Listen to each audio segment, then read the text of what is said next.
Now, as I told you about the states of matter, so likewise, you will be surprised to know that in two forms water occur in nature. It occurs in free form also and it occurs in combined form also, right? In free form, as I have told you, that it occurs on this thing, in the liquid, mist, fog. We have just discussed the solid, liquid and gaseous form in which the water occur, right? So they all are free forms, and the water is found in a combined state as well. So how it is found in a combined state? Some of the salts, like that means, like, you must be familiar with the copper sulfate. When copper sulfate is kept in the atmosphere, what it does, it just absorbs the moisture. So that means water is also occurring in a combined state. And whenever any salt, we have discussed before also, that whenever any salt just absorb the moisture, the water gets, sometimes the water gets chemically combined with that salt, and that water is called, which is present in a combined form, as water of crystallization.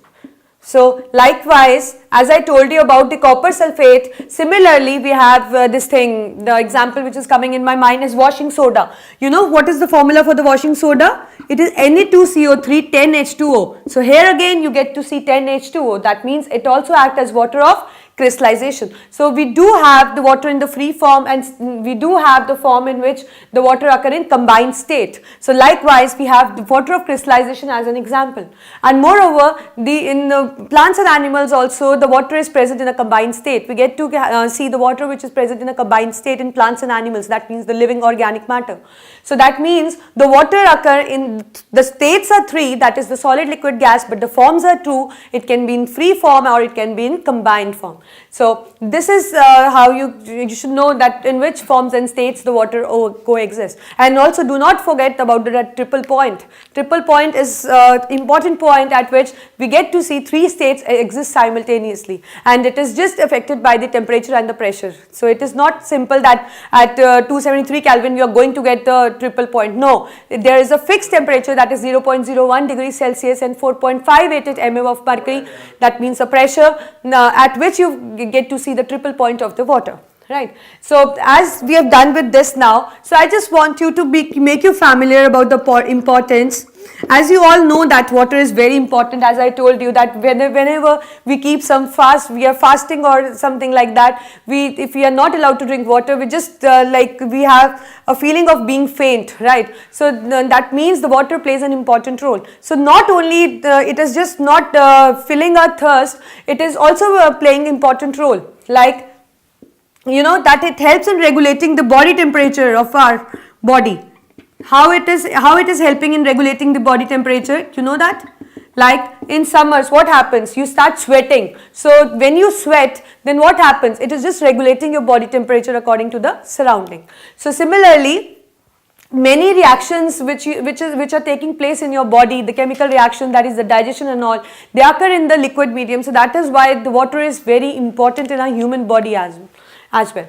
So similarly, we have the great importance in case of agriculture also. As you know, the plants cannot photosynthesize in absence of water, and they may wilt, right? Or finally they may die. So that means water plays an important role. Almost every aspect, you can say, the water is this thing serving a very important reason for that substance to exist.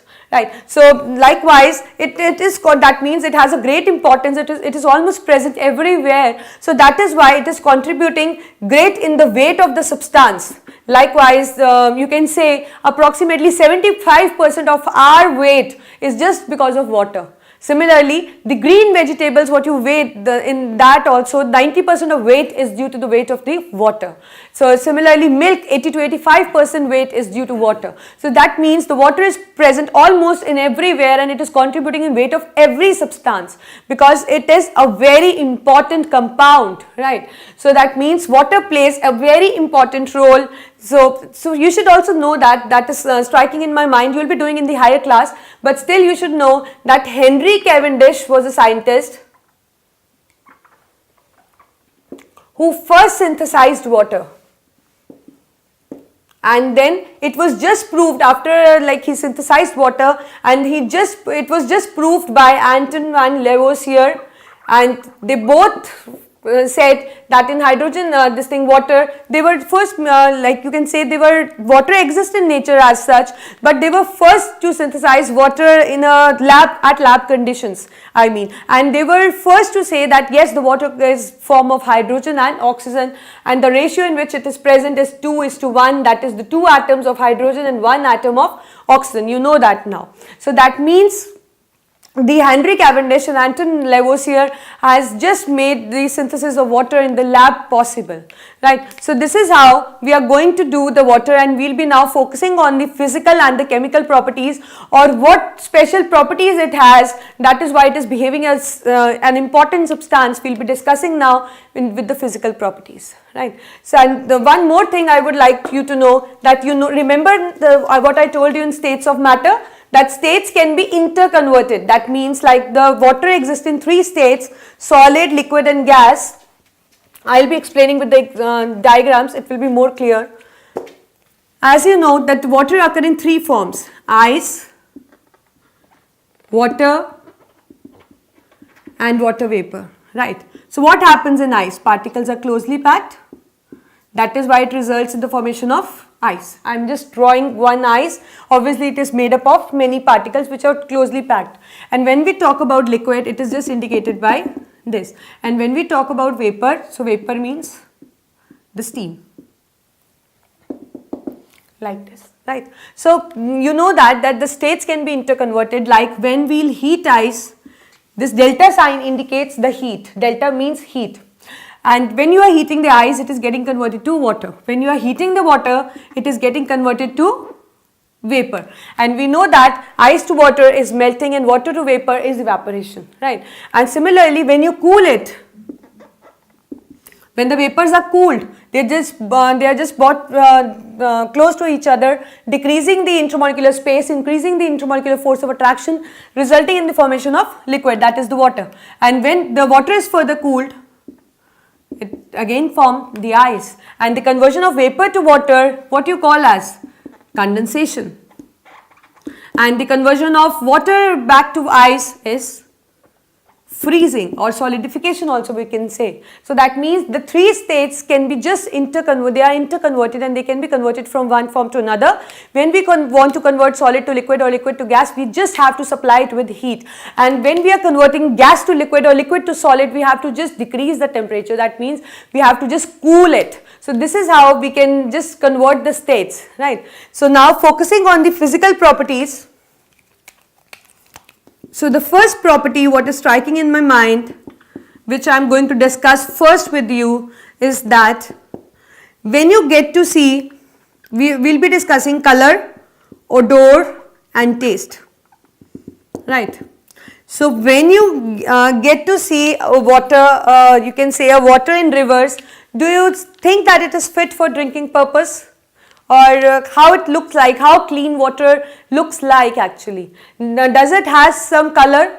No, it is colorless. It do not have any color. And if there is some color, so that means the water is not potable, it is not fit for drinking purpose, it contains the impurities. Because the normal water is that which is colorless.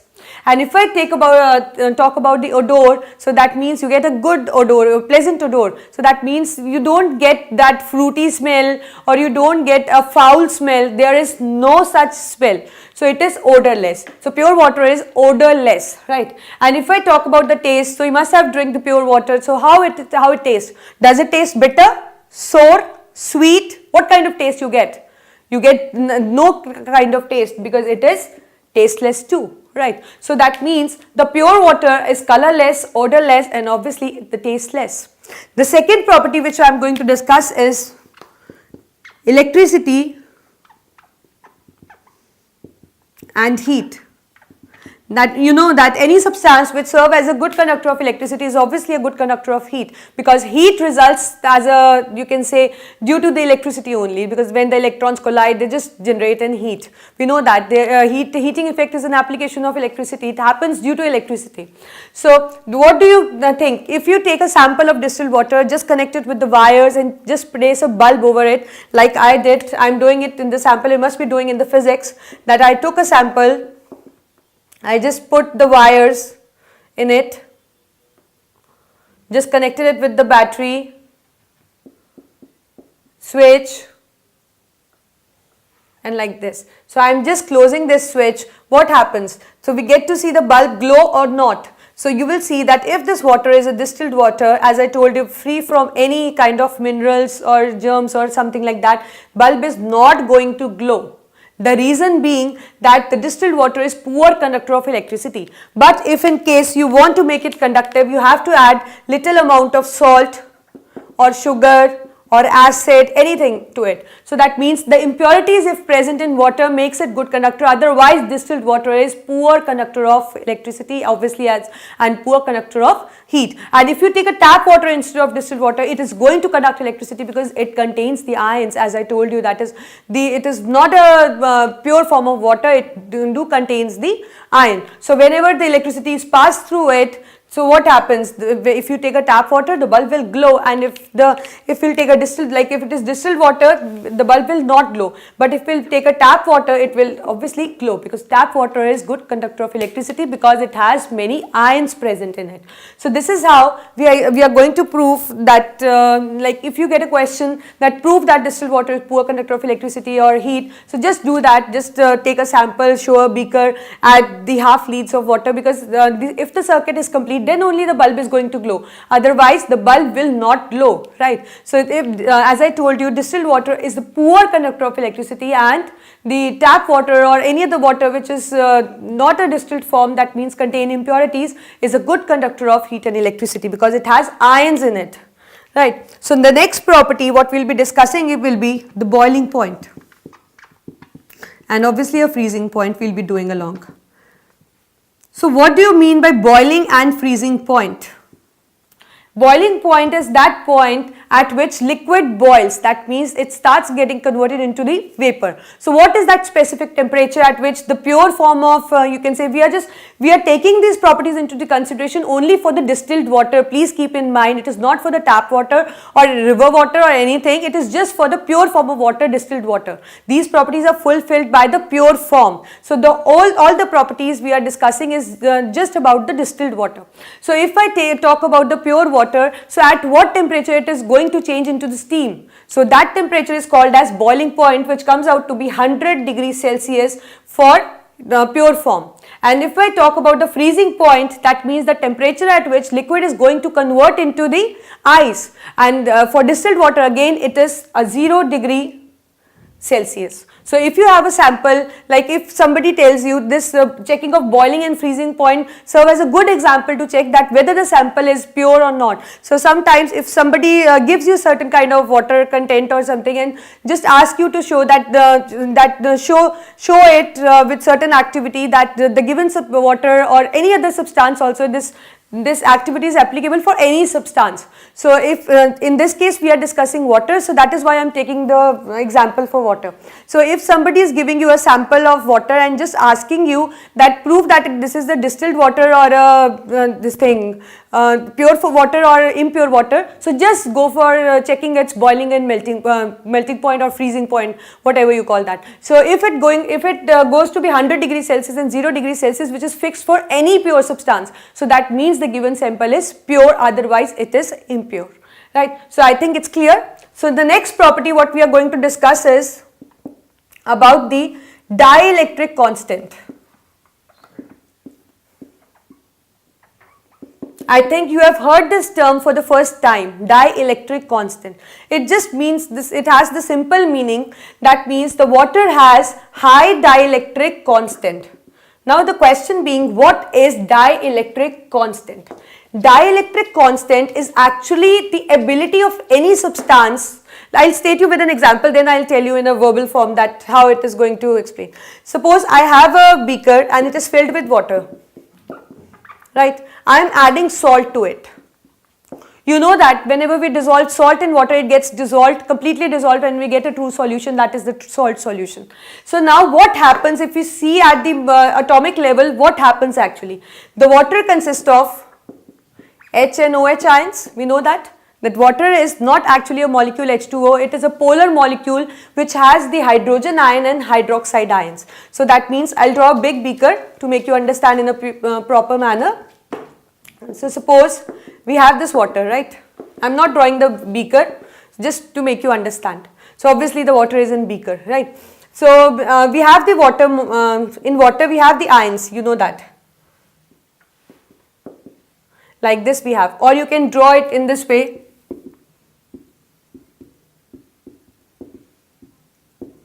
We have these kind of structures. So either you explain it with this way or this way, both are correct, right?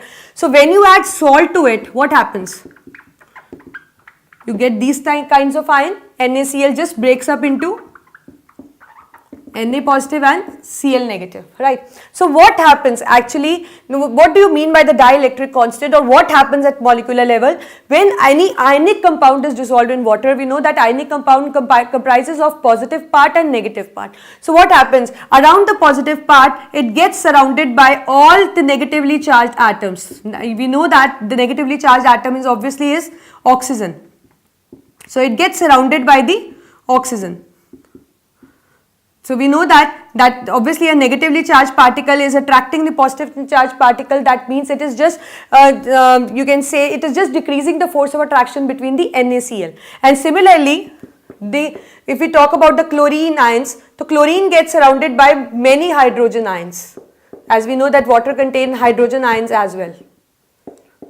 So what they are doing, see, the positive particles are just surrounding the negative particle, negatively charged ion which we have dissolved, and the negatively charged particle of water is just surrounding the positively charged particle of the ionic compound. So what they are doing in such a way, they are just decreasing the force of attraction between Na and Cl. So that means decreasing the force of attraction means they are just splitting Na and Cl and just making it dissolve. So that means if somebody talk about the dielectric constant, it just means the ability of substance to make anything dissolved in it, right? So water has high dielectric constant. That means it has the high ability that it can just break the force of attraction between the compounds and just it can make those substances dissolve in it, right? So due to this special property, it is acting as a universal solvent.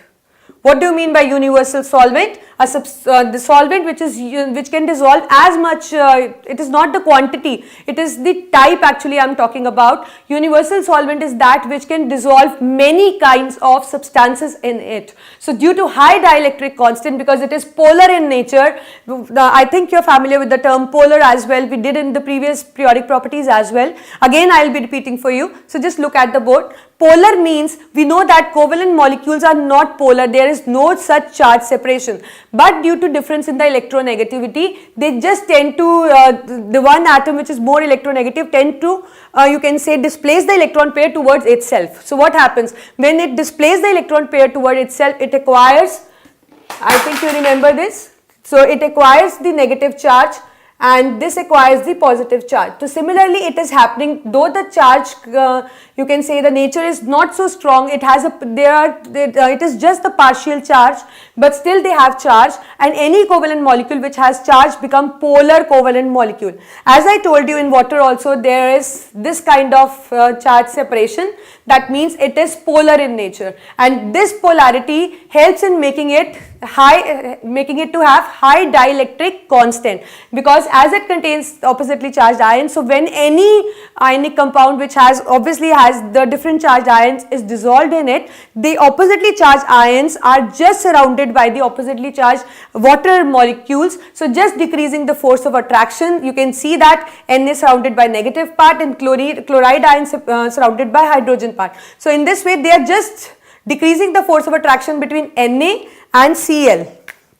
See, again I am just making it more clear for you. See, Na and Cl earlier they were together, right? So when I dissolved in water, Na got surrounded by the negatively charged particle. Similarly, Cl gets surrounded by the positive charged particle of the water. So what happened? Their force of attraction just decreased and they become soluble in water. So that means the polarity helps water to have high dielectric constant, and the property of high dielectric constant make it a universal solvent. That means the ability to dissolve many kind of substances in it, whether we are considering the solute or a solvent, it's not like that, and we are just talking about the substance, right? So we are just taking into consideration in general the substance. So it can dissolve many substances in it, that is why it is acting as a universal solvent. Moreover, it shows one anomalous behavior. This is very important. What is this anomalous behavior? I think you understand that anomalous behavior is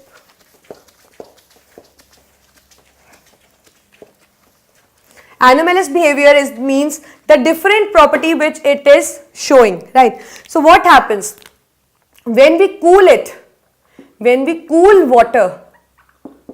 What happens? Obviously, when we cool any substance, the particles start moving towards each other, right? So that means when we are cooling water, water is just contracting. Water is just contracting. But this contraction is seen only till 4 degrees Celsius. Only till 4 degrees Celsius is seen. Again, I am repeating, this is very important.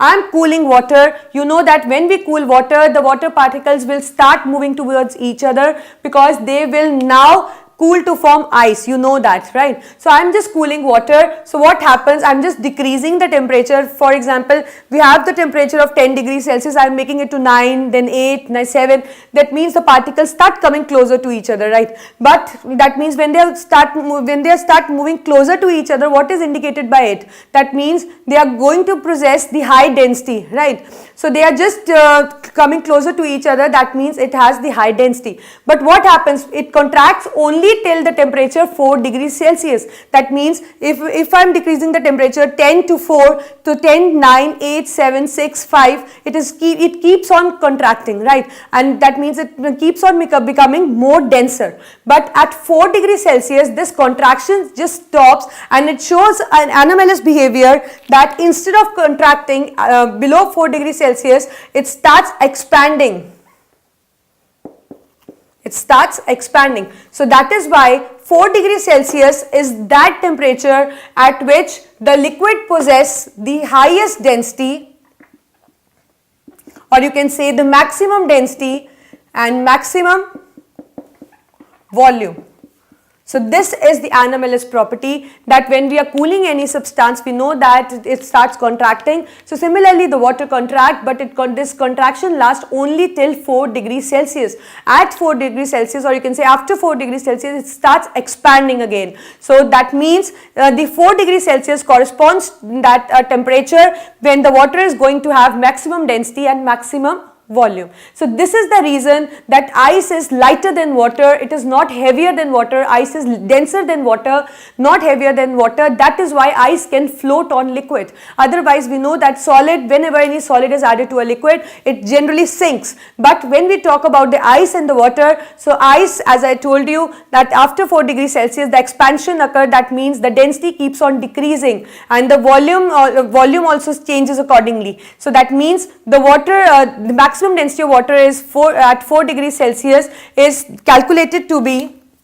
1 gram per centimeter cube, which is the maximum density which is obtained at 4 degrees Celsius. After that, it keeps on expanding and the density keeps on decreasing. At 0 degrees Celsius, after 0 degrees Celsius, when it freezes, so that means it forms ice. Again, it is less denser than water. That is the reason the ice can float on water. This is very important question, and you often get this question, why ice can float water. So just focus on the density, just related with that temperature, and just explain this cooling and this phenomena of contraction and expansion. You will get to explain everything in a correct manner then.